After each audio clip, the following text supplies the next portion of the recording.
اگر ہم ایسا نہ کر سکے تو ہم خدا کی حقیقی قدر کو کبھی نہیں جان پائیں گے، اور اس کے لیے ایک شرط یقیناً آپ کی روحانی ترقی ہے۔ روحانی طور پر بڑھنے کے لیے ہمیں خدا کے بارے میں حقیقی سوچنے کی صلاحیت پیدا کرنی چاہیے، جو صرف ایک کنجی ہے۔ اس کے بعد ہمیں اپنے ادراک کے تحفے کی تربیت کرنی چاہیے، اسے بڑھنے اور پھلنے پھولنے دینا چاہیے، تاکہ ایک حقیقی آفاقی مکمل شعور حاصل کیا جا سکے، جو بالآخر ابدی زندگی میں پھیل سکتا ہے۔ اس راستے پر ہم سچائی کے دائروں کو افقی طور پر عبور کرتے ہیں۔ اس کے بعد جذباتی تجربات ہوتے ہیں۔ فرشتے یا وہ مخلوقات جو فردوس کی تکمیل کے مرحلے کے اعلیٰ جہان میں ہیں، پہلی بار وہاں روشنی کی الہی دھاریوں کے ذریعے خدا کی براہ راست موجودگی میں اعلیٰ مخلوقات میں جذباتی تجربات حاصل کرنے کی صلاحیت حاصل کرتے ہیں، چاہے چھوٹا ہو یا بڑا، پتلا ہو یا موٹا۔ مجھے نہیں معلوم کہ کہاں سے بہترین آغاز کرنا ہے، شاید جہاں وقت ایک کردار ادا کرتا ہے یا جہاں اس کا کوئی اثر نہیں ہوتا ہے، یا جہاں جگہ آپ اب بھی ایک فیصلہ کن عنصر ہے، یا اس کی بجائے جہاں یہ اب موجود نہیں ہے۔ میری آنکھیں میرے مشاہدات کی زبان کیسے بن سکتی ہیں تاکہ کوئی سمجھ سکے کہ روحانیت روح کو کن حیرت انگیز دائروں میں لے جاتی ہے۔ لوگ وہاں اپنے وجود کے اتنے نچلے درجے میں رہتے ہیں، روحانیت کے دروازے سے ابھی بہت دور ہیں۔ ان کی روحانی ترقی بالکل نہیں ہوتی۔ میں کس بارے میں بات کر رہا ہوں؟ وہ صرف روحانی طور پر اندھے ہیں۔ ایسی کوئی چیز نہیں جو ایک اندھا دیکھ سکتا ہے، لیکن لوگ بہرے بھی ہیں، کچھ سن نہیں سکتے۔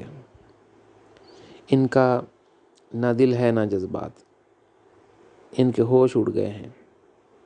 وہ تمام چابیاں جو انہیں دی گئی تھیں ان کی روح میں مرجھا چکی ہیں۔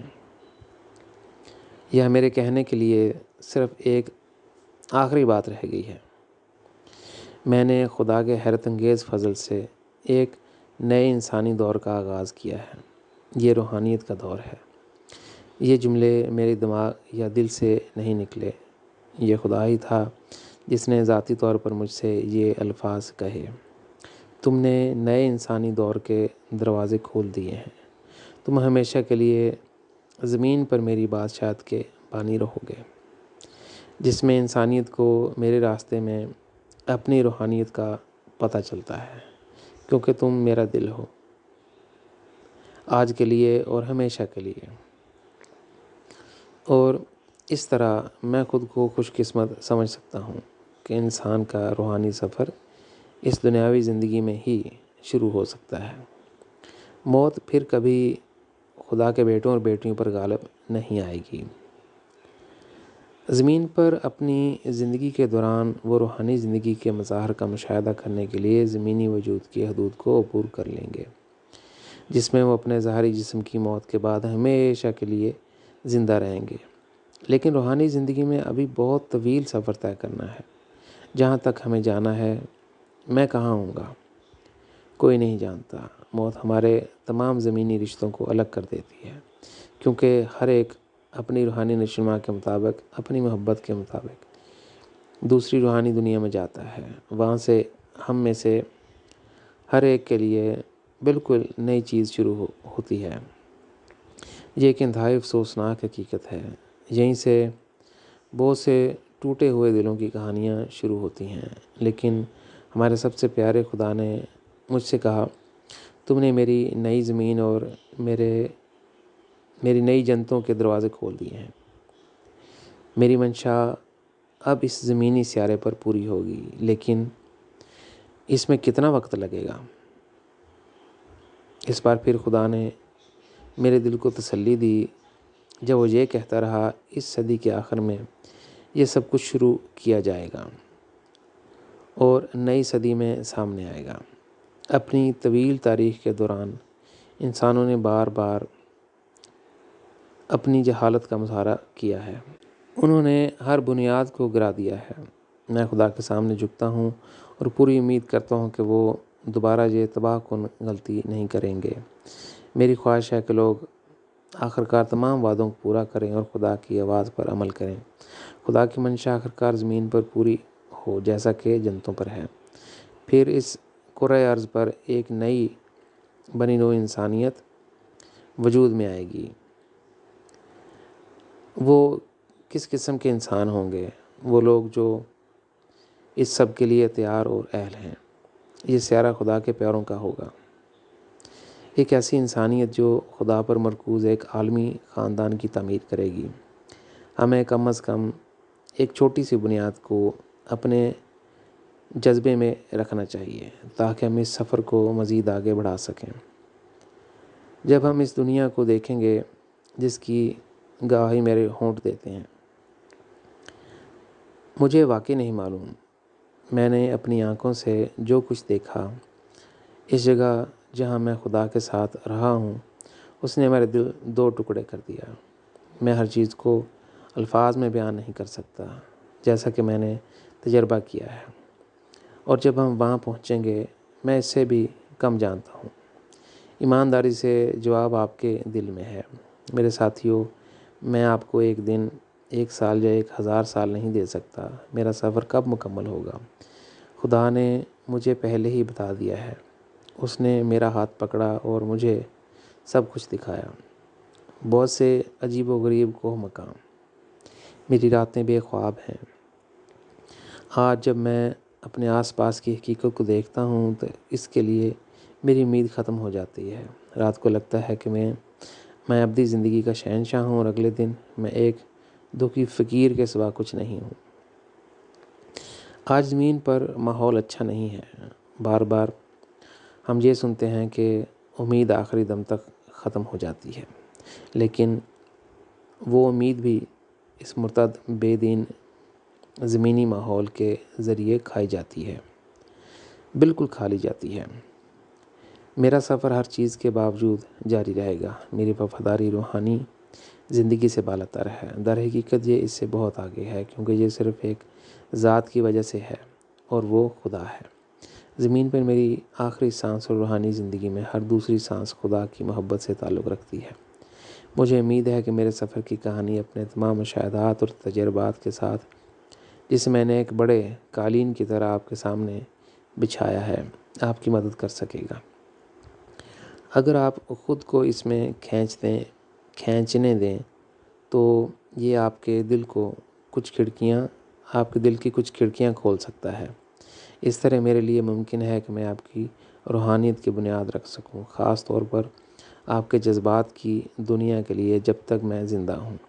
پھر میں نے یقیناً آپ کی روح اور آپ کے جذبات کے لیے، بالکل آپ کے شعور، آپ کے ضمیر اور آپ کی سوچ کے لیے بھی کچھ خاص کیا ہے۔ جب سے زمین پر انسانوں کی تخلیق ہوئی ہے، میں نے سب سے پہلے آپ کو روحانی معاملات میں اپنے جسم کی قدر سے آگاہ کیا ہے۔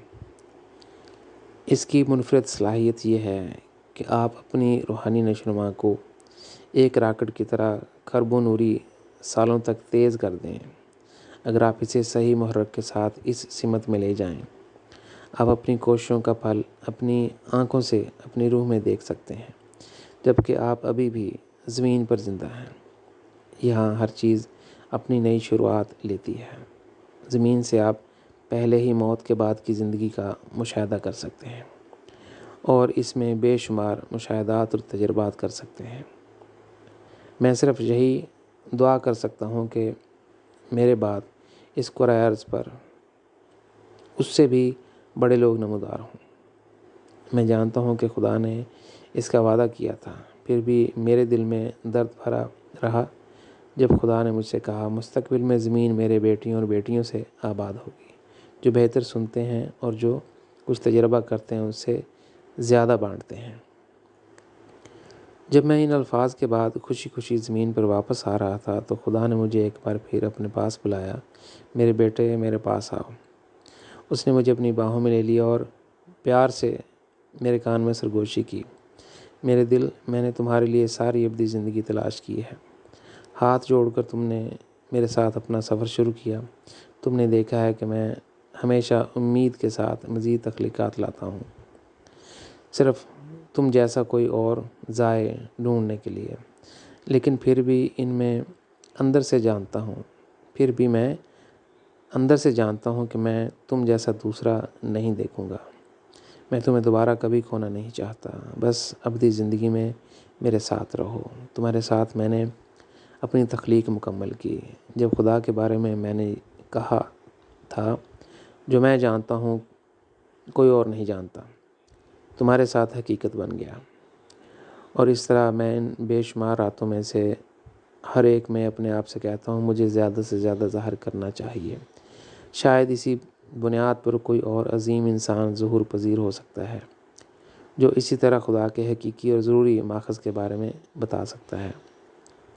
یہ شخص میری حقیقی جنت ہوگا۔ وہ نہ صرف خدا اور اس کی قدر کا تجربہ کرے گا بلکہ یہ بھی سمجھے گا کہ میں کون تھا، مجھے کس چیز نے مائل کیا اور کیا چیز خدا کی نظر میں میری قدر کی وضاحت کرتی ہے۔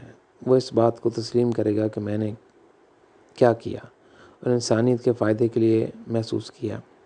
میں انسانی زندگی میں جہاں بھی گیا میں نے خدا کے دل کی نمائندگی کرنے کے لیے ایسا کیا۔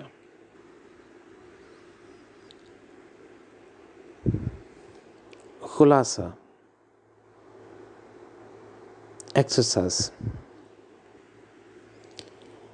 اس موقع پر کرسٹین نے مجھ سے پوچھا کیا الہی روشنی کی کوئی درجہ بندی ہے یا میں اسے دوسرے طریقے سے بتاتا ہوں؟ کیا تمہیں پہلے سنہری روشنی ملتی ہے اور پھر نیلی روشنی؟ اور مندرجہ ذیل سوال یہ ہے اگر تمہاری روح میں روشنی کی صرف نیلی پٹی ہے تو کیا تم پھر بھی سنہری جنتوں کو محدود وقت کے لیے دیکھ سکتے ہو؟ کیا فرشتوں پر بھی وہی معیار لاگو ہوتے ہیں جو انسانوں پر ہوتے ہیں؟ کرسٹین، یہ اس طرح کام نہیں کرتا جس طرح آپ اس کا تصور کرتے ہیں۔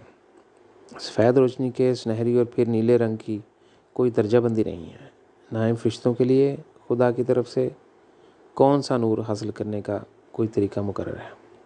مت بھولنا کہ تخلیقات کی لامحدود تعداد ہے، انسانوں کے ساتھ زمین پر اور شمار بے شمار میں سے صرف ایک ہے۔ مثال کے طور پر سردار فرشتے جبرائیل کو ہی لیں۔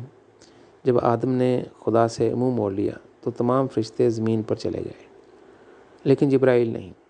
اس نے کبھی بھی خدا اور اس کی منشا سے منہ نہیں موڑا۔ جب دوسروں نے وقفہ لیا تو اس نے تلاش جاری رکھی،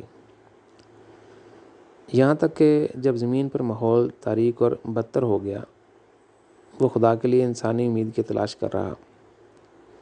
میں رہا۔ تم جانتی ہو کرسٹین، زمین پر یہ 1600 سال روحانی دنیا میں اتنا ناقابل تصور طویل عرصہ ہے۔ جبرائیل نے اس کی غیر موجودگی میں فرشتہ دنیا میں اپنا مقام کھو دیا اور اس کے جیون ساتھی نے دوسرے کا انتخاب کر لیا۔ اس لحاظ سے وہ فرش کی تمام خوشیاں کھو بیٹھا اور پھر بھی وہ واپس نہیں آیا۔ یہ وہ لمحات ہیں جب کسی کو ہلکی دھاریاں ملتی ہیں، در حقیقت اس پہچان محبت کے اس ناقابل یقین عمل کے لائق ہونے کا ثبوت دیتے ہیں۔ یہ کرنے کی فہرست نہیں ہے کہ آپ پہلے سفید روشنی اور پھر سنہری روشنی اور پھر نیلی روشنی حاصل کر کے کام کرتے ہیں۔ جبرائیل اور باقی سب گئے اور سب سے گہری جہنم میں زندگی گزاری۔ یہ سب دوسرے فرشتوں پر بھی صادق آتا ہے کیونکہ وہ نہ صرف انسانوں کے پاس جاتے ہیں بلکہ ان بے شمار دیگر ادنا مخلوقات کے لیے بھی جاتے ہیں۔ میں نے ایک بار خدا سے پوچھا یہاں کون سی خاص مخلوقات کو مدعو کیا گیا ہے، جس پر اس نے جواب دیا وہ دوسری مخلوقات میں سے بھی بہت خاص ہیں لیکن تم انہیں ذاتی طور پر نہیں جانتے۔ ایک دن تم ان سے ملو گے۔ آپ دماغ کی سطح پر محبت کے دائروں کی ایک منظم ترتیب نہیں دے سکتے ہیں۔ خدا نے مجھ سے کہا میں نے تمہیں سب سے گہری جہنم میں پھینک دیا ہے اور وہاں اب تم نئی صبح کی امید ہو۔ تمہاری روشنی جتنی زیادہ افق پر چڑھے گی، اندھیرا اتنا ہی ختم ہو جائے گا۔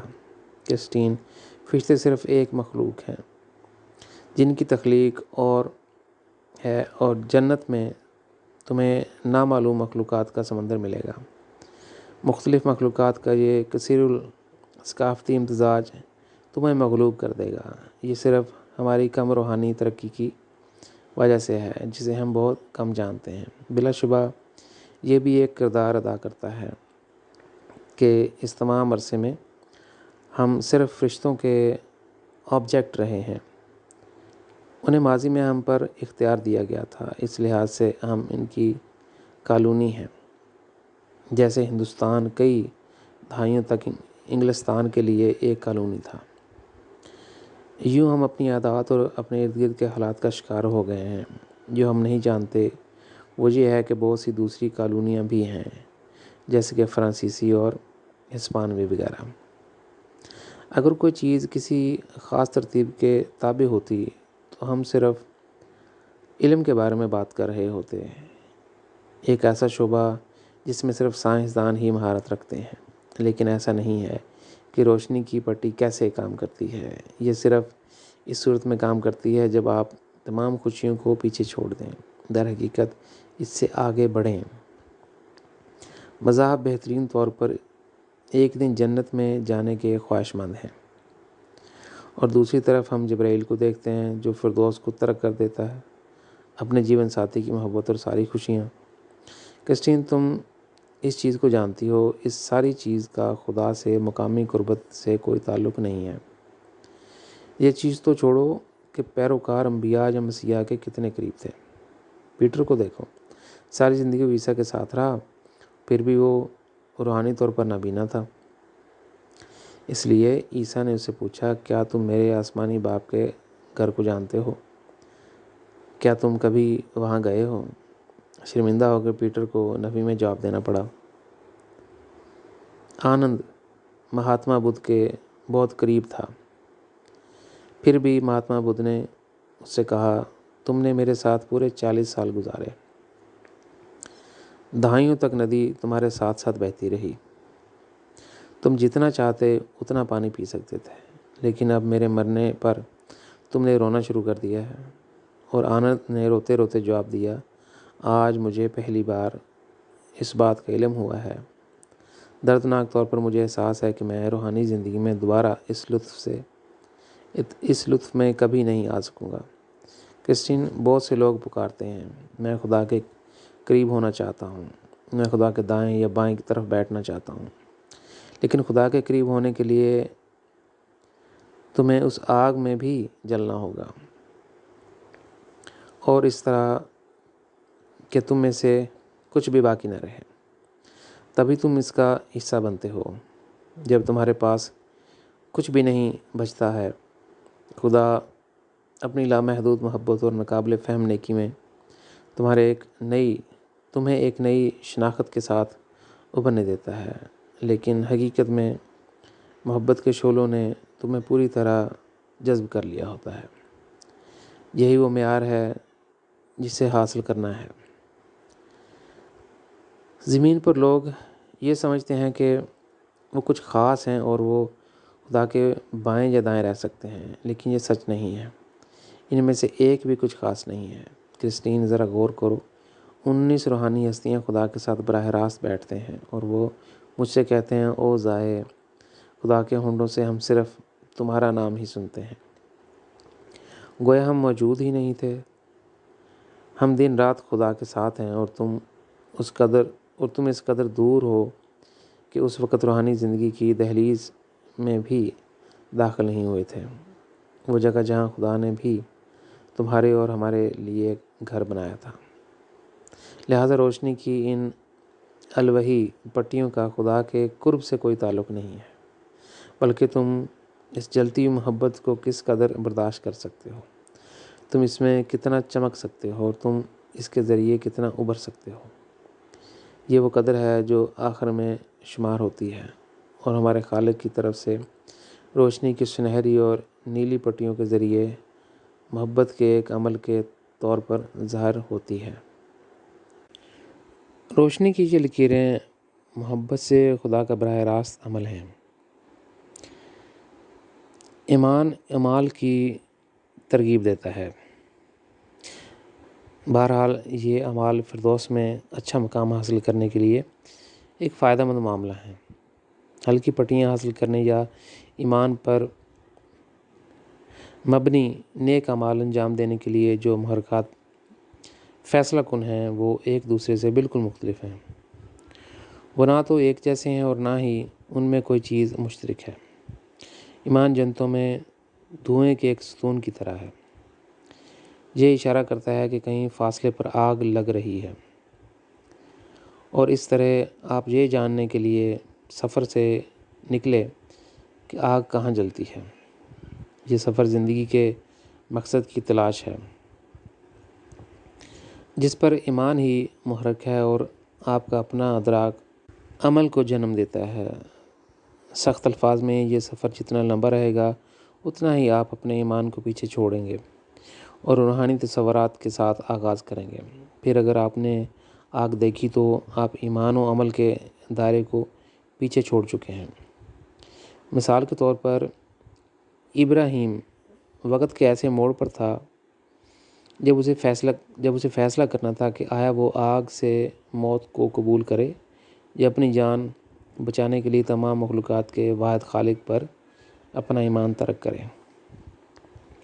ابراہیم اس وقت ایک معروف اور قابل احترام شخص تھا جسے اپنی زندگی میں تمام دنیاوی خوشیاں عطا کی گئی تھیں، لیکن جب وہ خطرے کے سامنے کھڑا ہوا تو اس نے سب کچھ پیچھے چھوڑ دیا، کیونکہ خدا کی محبت کی آگ اس کے اندر اور بھی مضبوط ہو گئی تھی اور اس میں دنیاوی فکروں کے لیے کوئی جگہ نہیں تھی۔ یہ بالکل وہی ہے جو ہم عیسیٰ کی زندگی میں سن سکتے ہیں، جس نے ایک بار کہا تھا، میں زمین پر آگ جلانے آیا ہوں۔ لیکن اس جملے کی روح میں اس نے کبھی عمل نہیں کیا، کبھی بھی اپنی زندگی کو محنت کی خاطر میں نہیں لایا۔ اگر اس نے وہ کام کیا ہوتا جس کی اس کے الفاظ گواہی دیتے ہیں، یعنی دنیا کو، یعنی انسانوں کے دلوں کو خدا کی محبت میں آگ سے جلایا ہوتا، تو میں خدا کا دل آج زمین پر سب سے زیادہ خوش انسان ہوتا۔ یہ مختلف محرکات دو مختلف جہانوں کی طرح ہیں۔ ان لوگوں کو جو روشنی کی پٹیاں ملی ہیں، ان کا ایمان اور عمل سے کوئی تعلق نہیں ہے۔ کوئی ان لمحات میں خود کو ان کے قابل ثابت کرتا ہے جب وہ خدا کی محبت میں اپنا سب کچھ قربان کر دیتا ہے، اس سے قطع نظر کہ اسے دوسری صلیب کا کندھا دینا پڑے یا اس کے لیے اپنی جان دینا پڑے۔ یہ وہ پہچان ہے جو روحانی زندگی میں آپ کی روح میں روشنی کی الوہی پٹیوں کی صورت میں ایک پائیدار قدر چھوڑتی ہے۔ باقی سب کچھ آپ کی روح کا معاملہ ہے، یعنی اس میں کتنی روشنی ہے، اس میں کتنا اندھیرا ہے، جو بالآخر فیصلہ کرتا ہے کہ آپ روحانی دنیا میں کس حد تک جاتے ہو۔ یعنی آپ کو اپنی دنیاوی موت کے بعد اپنا مقدر وہیں ملتا ہے۔ روشنی کی دھاریاں ذاتی اور روحانی ترقی سے قطع نظر محبت کی وجہ سے ہمارے خالق کی سب سے بڑی ممکنہ پہچان ہے۔ روح کے سامان میں روشنی کی ان پٹیوں کے ساتھ اس کے لیے بہت سی کھڑکیاں کھل جاتی ہیں کہ وہ ایک خاص وقت کے لیے خدا کی محبت میں صوفیانہ لمحات میں غرق ہو جائیں، اور یہ انسانیت کی خاطر خدا سے محبت ہی ہے جو ہمارے خالق کو ایک روح کے ساتھ اپنی نیلی اور سنہری روشنی ہلکی دھاریوں میں کی شکل میں بانٹنے کا سبب بنتی ہے۔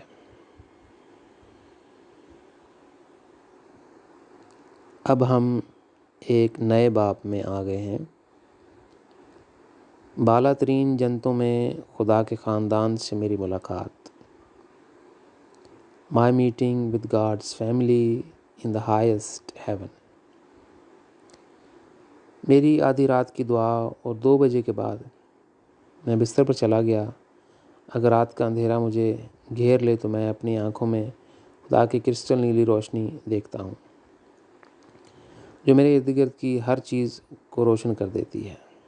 دوسری طرف اگر میں دن کے وقت جنگل میں سیر کے لیے جاتا ہوں یا اپنی کتاب لکھتا ہوں تو وہ میرے کندھے پر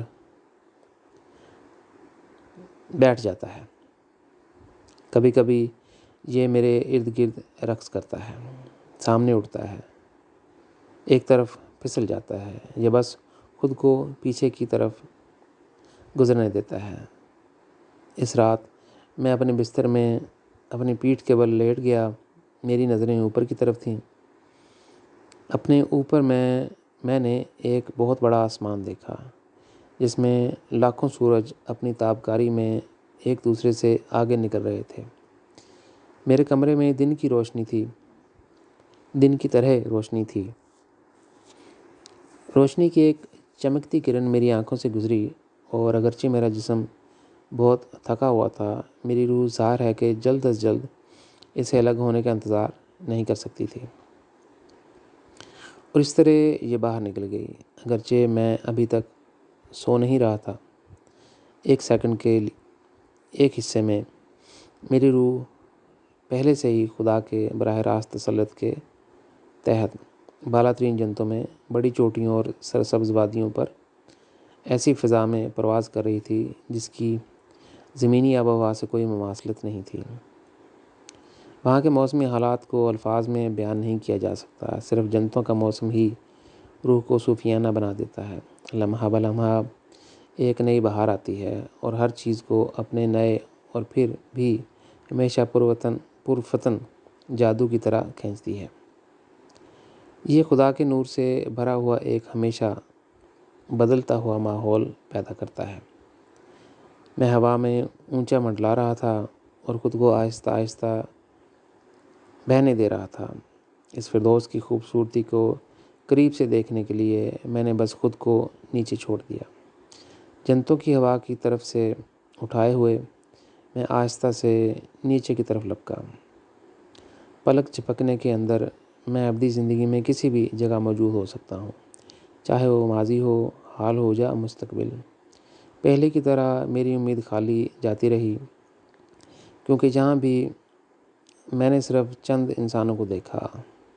ہر محل جس کو میری نظریں چھوتی تھیں وہ خدا کے نور کا فن تعمیر کا شاہکار تھا۔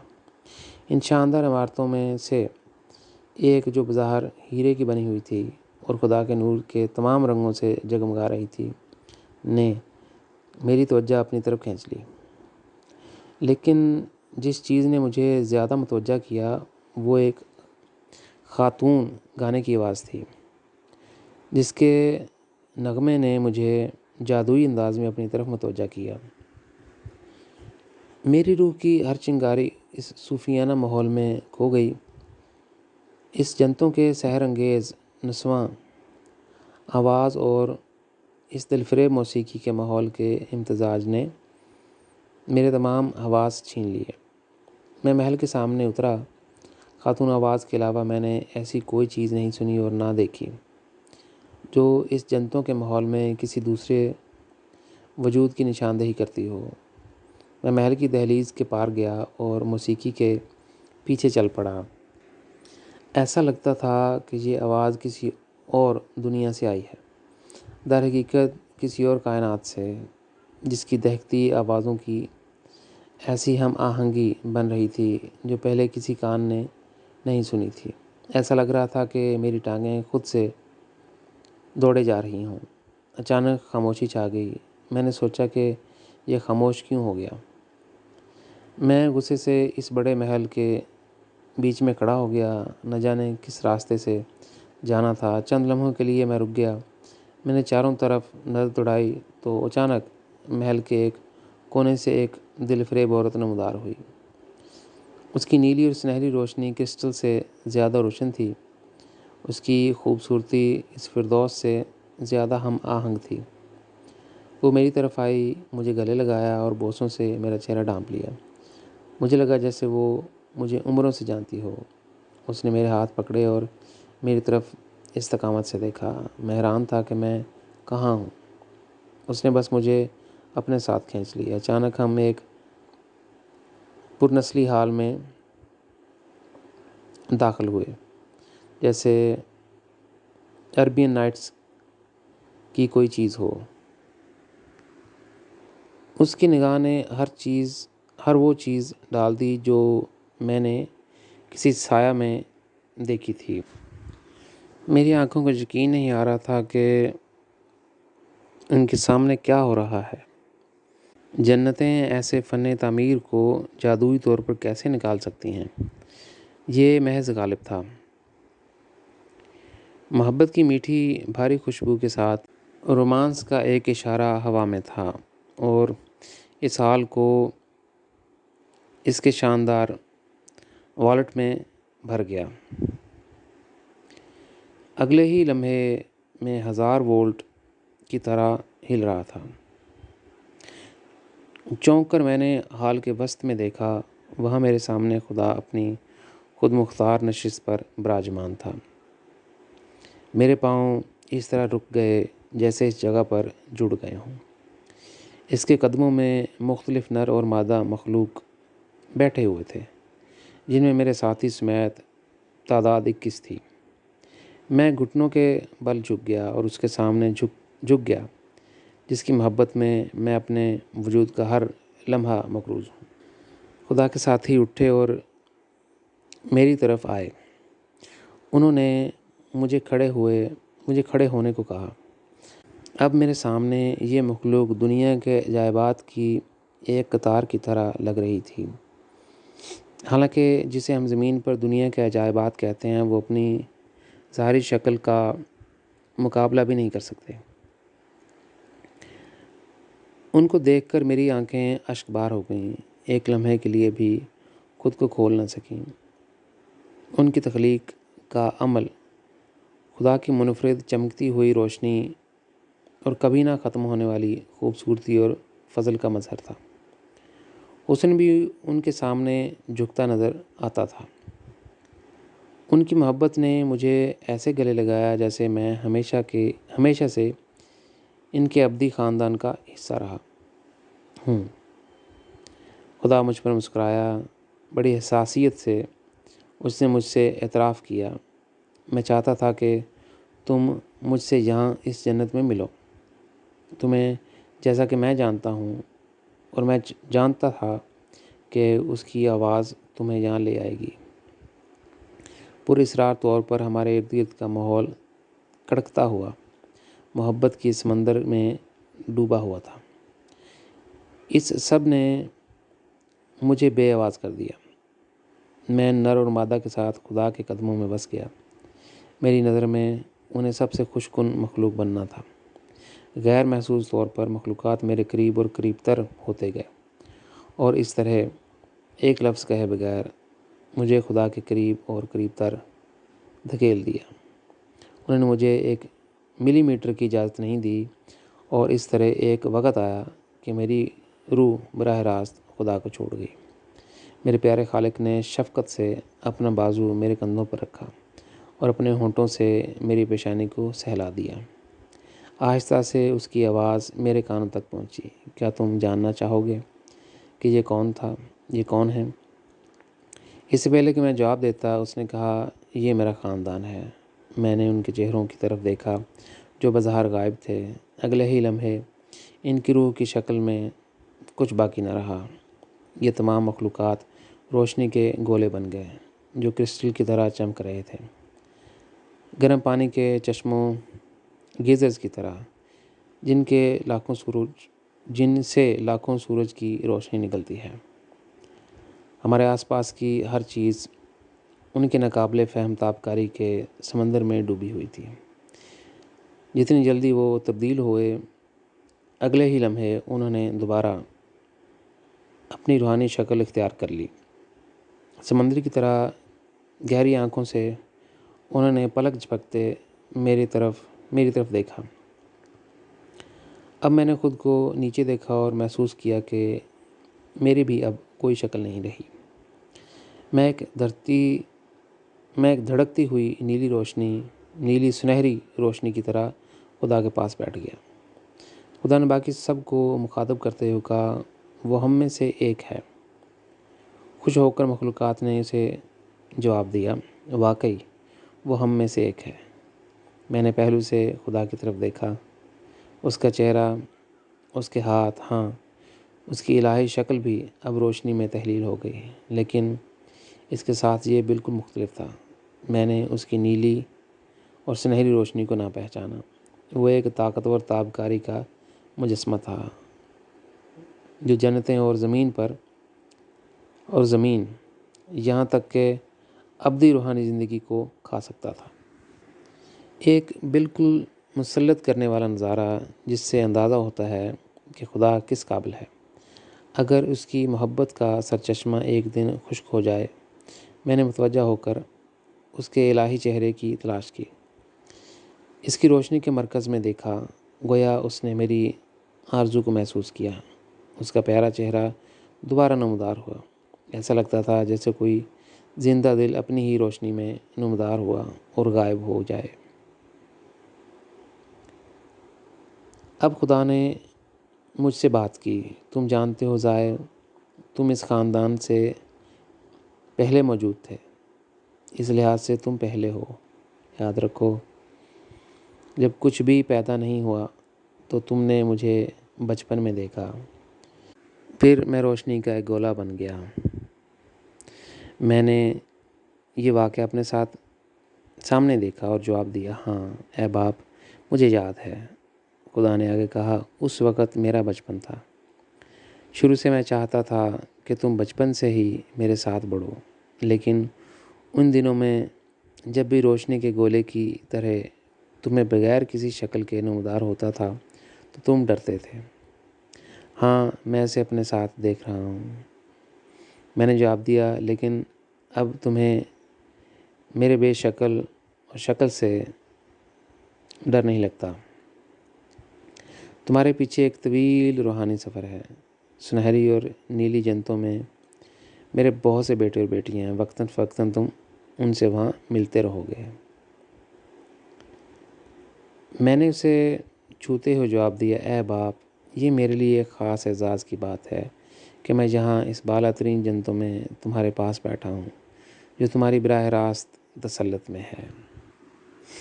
میں یہ صرف تمہارے حیرت انگیز فضل کا مقروض ہوں، اور اسی کی وجہ سے مجھے تمہارا پیغام بنی ہوئی انسان تک پہنچانے کا شرف حاصل ہوا ہے۔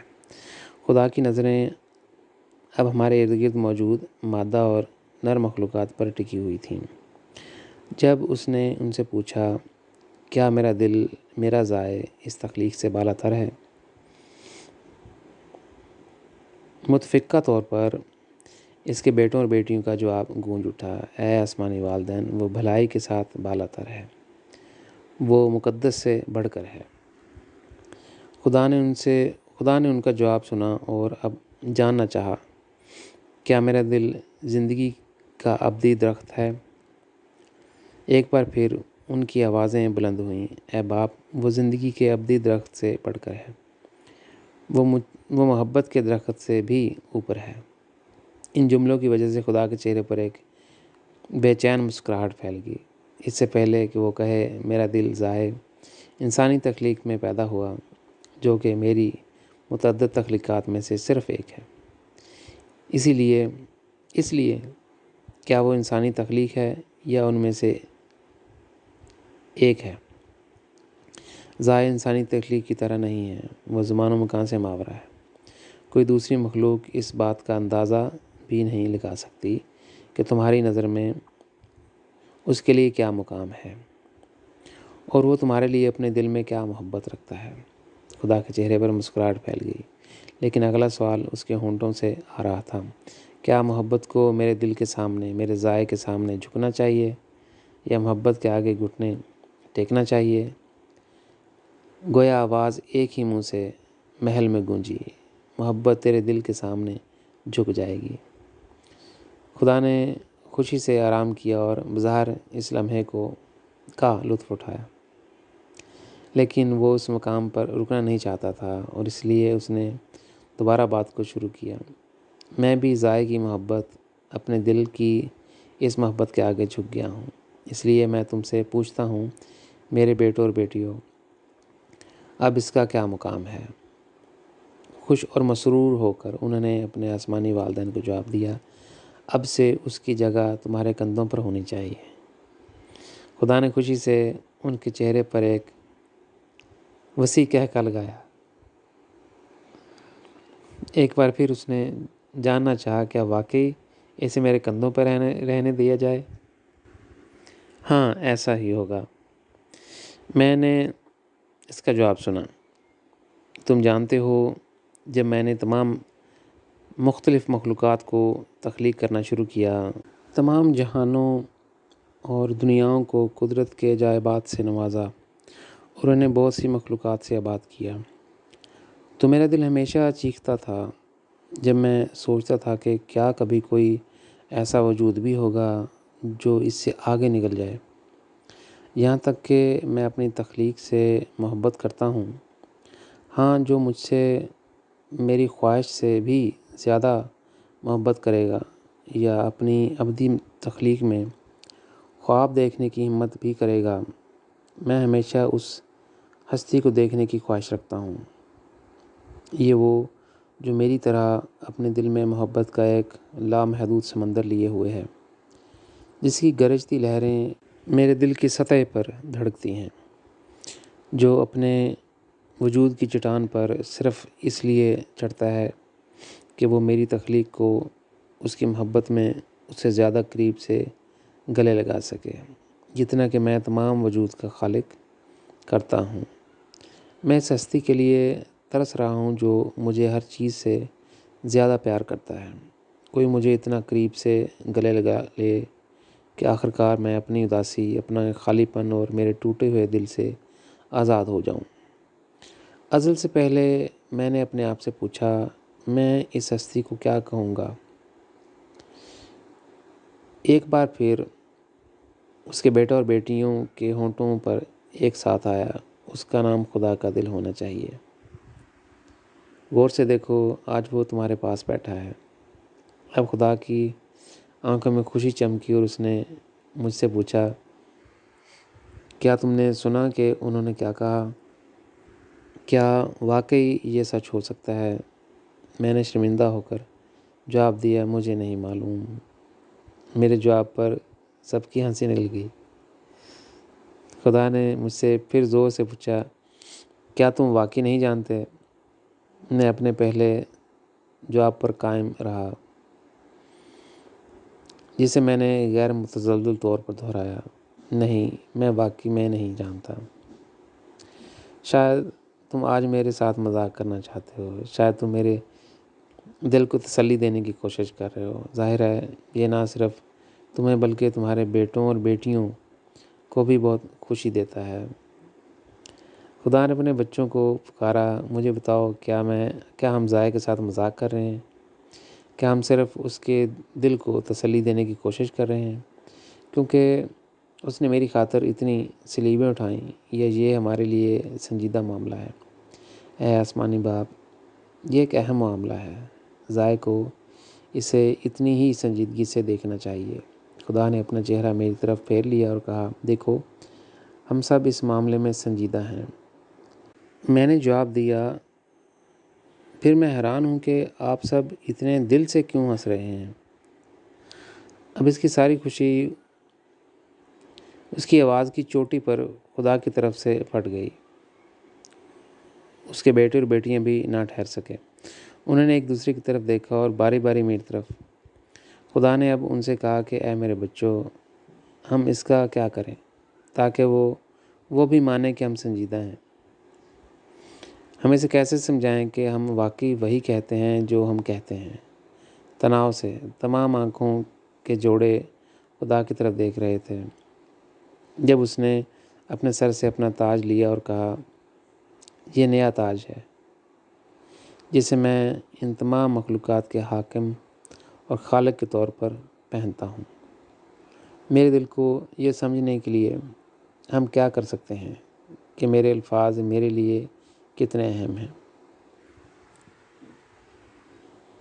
اس کے بیٹوں اور بیٹیوں نے چمکتی ہوئی آنکھوں سے اسے نصیحت کی، اے باپ، اس کے سر کو اپنے تاج سے آراستہ کرو، تب وہ ہماری بات مان لے گا۔ اس کے بعد خدا کا تاج میرے سر پر سرکنے لگا۔ اگلے ہی لمحے میرے پیارے آسمانی والدین اور اس کے پاس بچے میرے سامنے جھک گئے۔ یہ ناقابل فہم منظر اپنے سامنے دیکھ کر میری روح کانپنے لگی۔ خوشی سے میری آنکھوں سے بہت سے آنسو نکل آئے۔ میں رو دیا، آسمانی باپ، براہ کرم میرے ساتھ ایسا نہ کرو۔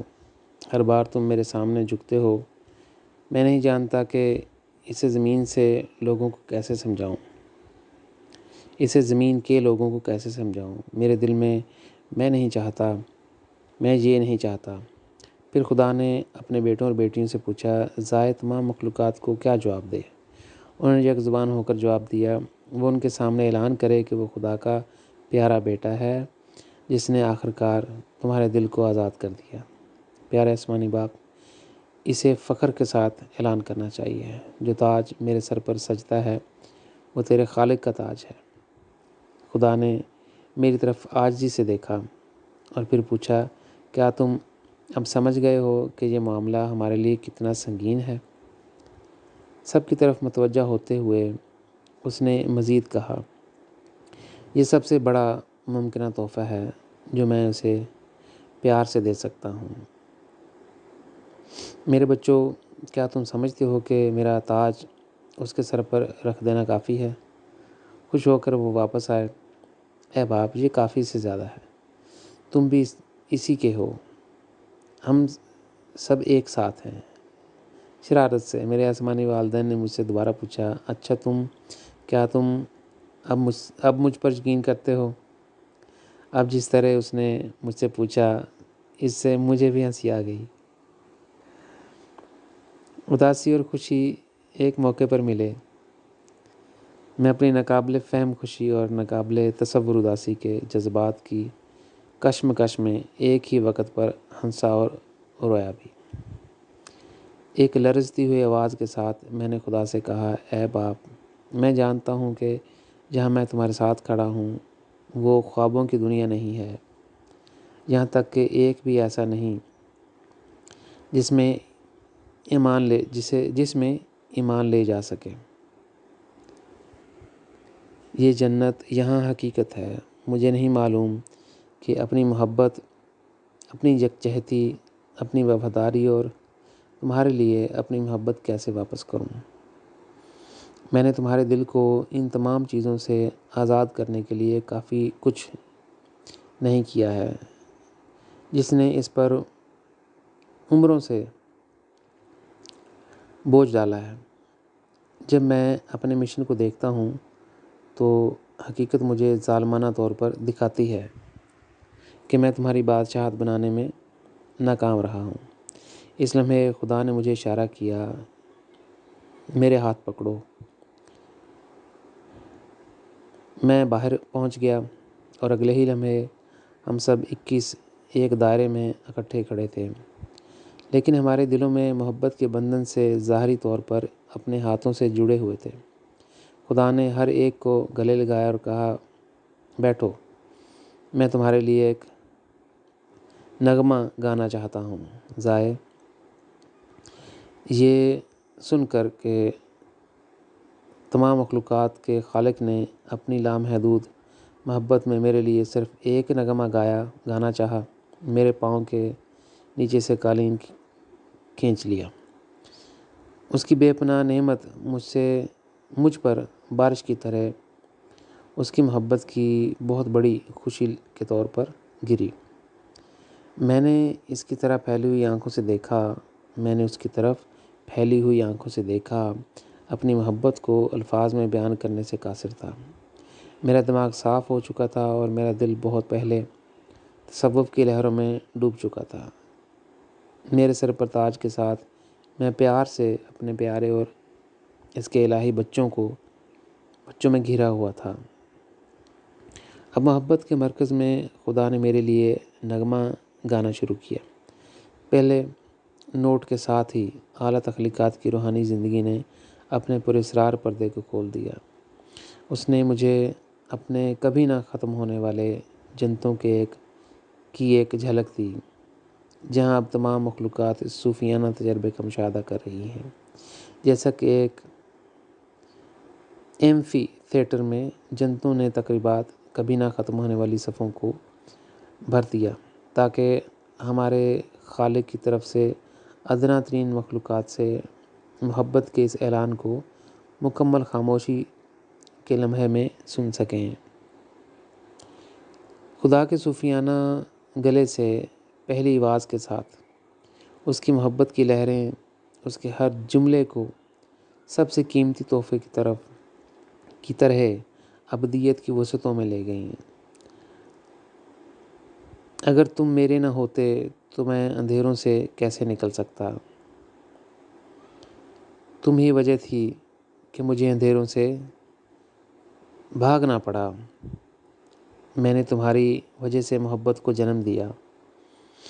تم ہمیشہ میرے تصور میں موجود تھے،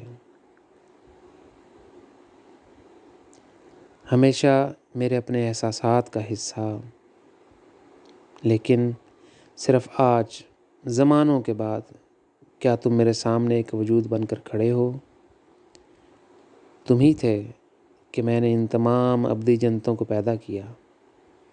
ہر لفظ، ہر آواز میرے دل میں الہی محبت کا نشان بن گئی۔ انہوں نے اس کے ہر کونے کو سہلایا، واقعی سب سے نیچے کو اوپر کر دیا، میرے جذبات کی دنیا کو الٹا کر رکھ دیا، صرف انہیں خدا کی محبت میں رنگنے کے لیے۔ اگرچہ خدا نے توقف کیا، لیکن اس کی محبت کا اعلان میری روح میں دوڑ گیا، اور ایسا لگتا ہے کہ خاموش نہیں ہو سکتا۔ یہ میرے دل میں بار بار گونجتا ہے، اسے گزرے دنوں کے درد سے آزاد کرتا ہے۔ کسی وقت خدا نے خاموشی کو توڑا اور اپنے الہی بچوں کو دعوت دی، میرے دل کو گلے لگایا۔ میرے بیٹے اور بیٹیوں، انہوں نے اپنے بازوؤں کو مضبوطی سے اور طاقت سے میرے گرد لپیٹ لیا، اور میں نے محسوس کیا کہ وہ اپنی محبت میرے قدموں پر رکھتے ہیں۔ میرے بیٹے کو تمام ابدی جنتوں پر لے جاؤ تاکہ وہ میرے تمام بیٹے اور بیٹیوں کو جان سکیں۔ وہ اسے پہلے سے جانتے ہیں، لیکن اب وقت آ گیا ہے کہ وہ انہیں بھی دیکھیں۔ تقریباً غیر محسوس طور پر آسمانی مخلوق نے آہستہ آہستہ خدا کے تخت کو اوپر کی طرف اٹھایا۔ جتنا یہ ہمارے خالق سے دور ہوتا گیا، اتنا ہی اس کی روشنی ہر طرف پھیل گئی۔ اگلے ہی لمحے وہ ابدی جنتوں سے غائب ہو گیا، مجھے اس کے بیٹوں اور بیٹیوں کے ساتھ روتا ہوا چھوڑ گیا۔ جب انہوں نے میری جدائی کا درد محسوس کیا تو انہوں نے مجھ سے کہا، زائے، تم اکیلے نہیں ہو، تمہارے بہت سے خاندان ہیں، لیکن ہم سب تمہارے خاندان ہیں۔ ہم تمہیں اپنے ساتھ لے جائیں گے اور ابدی محبتوں میں ان سب کا تم سے تعارف کرائیں گے۔ انہوں نے میری طرف تیزی سے دیکھا اور آگے بولے، زائے، تمہیں خدا کے دل کے لقب سے نوازا گیا ہے۔ خدا کی روشنی میں ہم ہمیشہ محبت میں متحد ہیں۔ ہم تمہارے ساتھ روحانی جنتوں میں سفر کرنے کے لیے ہمیشہ موجود رہیں گے۔ وہاں ہر معجزہ اپنا راز تم پر کھول دے گا، اور ہر پراسرار محبت کی کہانی تمہارے لیے دل کے دروازے کھول دے گی۔ تمہیں آخر میں بہت کچھ جاننے کی ضرورت ہے۔ ہم ہمیشہ تمہارے ابدی خاندان کا حصہ رہیں گے۔ ہم جنتوں میں ستاروں کی طرح چکر لگائیں گے۔ یہ میری زندگی کا ایک بہت ہی خاص سفر تھا، اور ان کو یہ کہتے ہوئے سننا میرے لیے اور بھی زیادہ حیرت انگیز تھا۔ جب سے ہمارے آسمانی والدین نے ہم سے کہا کہ ایک دن تم واقعی یہاں ظاہر ہوگے، ہم تمہارا انتظار کر رہے ہیں، میں پھر اس دل فریب آواز کے ساتھ خدا کی بیٹی کی طرف متوجہ ہوا اور اس سے کہا، میں جادوئی طور پر تمہاری آواز کی طرف متوجہ ہوا تھا، میرے لیے صرف پرواز جاری رکھنا ناممکن تھا۔ پھر اس نے مجھ سے وعدہ کیا، میں ہمیشہ تمہارے ساتھ رہوں گی، جب بھی تم مجھ سے دیگر نغمات سننا چاہو گے، میں انہیں تمہارے لیے پیش کروں گی، کیونکہ ہر ایک کو خدا کی محبت سے تخلیق کیا گیا ہے۔ میرے محل کے دروازے دن رات تمہارے لیے کھلے ہیں، تمام جنتیں تمہارے قدموں میں ہیں، اپنی بادشاہت میں تمہارا پرتپاک استقبال کرنے کے لیے تیار ہیں۔ تم ہمیشہ میرے دل کی گہرائیوں میں زندہ رہو گے۔ اس نے بے ساختہ میرے ساتھ کچھ منتخب جنتوں کا سفر کیا، لیکن میں اسے الفاظ میں کیسے بیان کروں جو صرف دل سے تجربہ کیا جا سکتا ہے۔ یہاں تک کہ جو کچھ میں نے دیکھا اسے زبان کے لباس میں بیان نہیں کیا جا سکتا۔ خدا نے کیا بنایا ہے؟ ایک فضیلت دوسرے کی پیروی کرتی ہے، جیسے کبھی نہ ختم ہونے والے محبت کے فریم ورک کے اندر آسمانی تجربات کی ریلے دوڑ، اور دوسری طرف لوگ دکھ اور درد میں رہتے ہیں۔ ان کی روح نہ صرف سیاہ ہے بلکہ ہر بدقسمتی اس تخلیق میں گھر میں محسوس کرتی ہے۔ ایسا لگتا ہے کہ کچھ بھی نہیں ہے جو انسانی تخلیق کو چھوڑ دیا گیا ہے۔ لوگ یہ بھی نہیں جاننا چاہتے کہ ان کی تخلیق میں سب کچھ غلط کیوں ہو رہا ہے۔ انہیں اپنے خالق سے کوئی دلچسپی نہیں ہے۔ اس کے بجائے وہ اس کے وجود کی ضرورت کو ختم کرنے کی کوشش کرتے ہیں، حالانکہ وہ اس کے ساتھ کوئی تعلق نہیں رکھنا چاہتے۔ خدا وہاں کی سب سے قیمتی چیز ہے اور اسے اس انسانی تخلیق میں سب سے اہم چیز ہونی چاہیے، لیکن میرے ساتھ اس کے بارے میں بات کرنے میں بھی بے چین ہوں۔ کسی اور دنیاوی موضوع کو ترجیح دی جاتی ہے، لیکن یہی وجہ ہے کہ موت کا خوف ان مرتد لوگوں پر مضبوطی سے گرفت نہیں ہے۔ بدقسمتی حکمرانی کرتی ہے اور اس گرتی ہوئی انسانیت پر غلبہ رکھتی ہے۔ ہر صبح ایک نئی آفت ان کا استقبال کرتی ہے اور ایک نیا سانحہ کونے کے آس پاس چھپا رہتا ہے۔ اس کے باوجود اپنے وجود میں، اس مصیبت کے باوجود وہ اپنی خود غرضی کو اولین مقام دینے میں کامیاب ہو گئے ہیں۔ وہ اپنے دنیاوی ہیمسٹر وہیل میں اتنے مصروف دکھائی دیتے ہیں کہ وہ اپنے آپ سے یہ پوچھنے کے لیے بھی وقت نہیں لگاتے کہ وہ یہاں زمین پر کیوں رہتے ہیں۔ در حقیقت انہیں کس نے اور کیوں بھیجا ہے؟ میرے ساتھی روحانی جو آپ کے لیے کسی دروازے پر دستک نہیں دینا چاہتے۔ کون ان کو گناہ کی جہالت سے نجات دلائے گا؟ میں اب زمین پر کیسے واپس آؤں گا؟ اور جو کچھ میں نے یہاں اور اب تجربہ کیا اور سیکھا ہے اس کی اطلاع کیسے دوں؟ میں انہیں کیسے سمجھاؤں کہ اعلیٰ مخلوقات میں ہر کوئی خدا کے بیٹوں اور بیٹیوں کی محبت سے خدمت کرتا ہے۔ میں جانتا ہوں کہ میرے الفاظ، جو کچھ بھی انہیں روحانی زندگی کے بارے میں بتاتا ہوں، بہرے کانوں پر پڑتے ہیں۔ جو صرف اندھے ہیں، روحانی دنیا سے کچھ سننے سے قاصر ہیں۔ اپنے خالق کے لیے ان کے جذبات نہ صرف مرجھا گئے ہیں بلکہ مکمل طور پر خوف زدہ ہو گئے ہیں۔ روحانی زندگی کی خوشبو ان کے دنیاوی وجود میں ان سے چھپی رہے گی۔ سب کچھ کاغذ پر رکھنا میری ذمہ داری ہے۔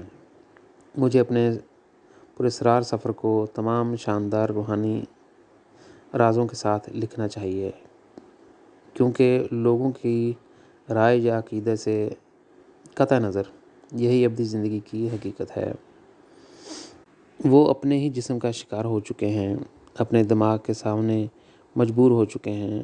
ان کے دیگر تمام آلات جیسے کہ آفاقی شعور، ان کے جذبات اور ان کی روح زنگ آلودہ ہے۔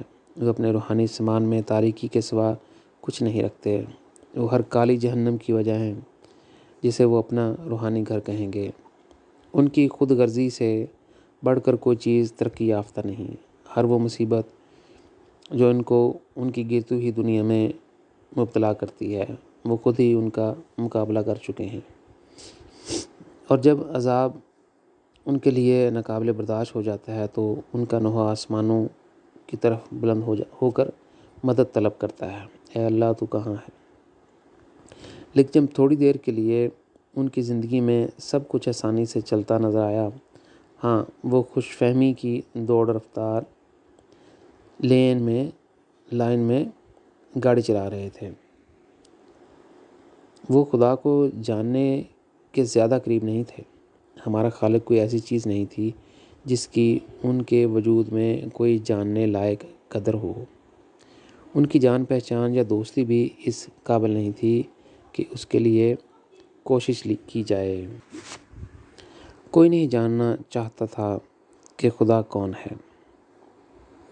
انہوں نے کبھی اپنے کسی روحانی حواس کو کھولنے پر بھی غور نہیں کیا، نہ اپنے دماغ اور نہ ہی اپنے آفاقی شعور کو۔ وہ نہ تو آفاقی سچائی کو جاننا چاہتے تھے اور نہ ہی اپنے دل کی کھڑکی کھولنا چاہتے تھے۔ در حقیقت وہ اتنے اندھے ہیں کہ اپنی ارواح بھی نہیں دیکھ سکتے۔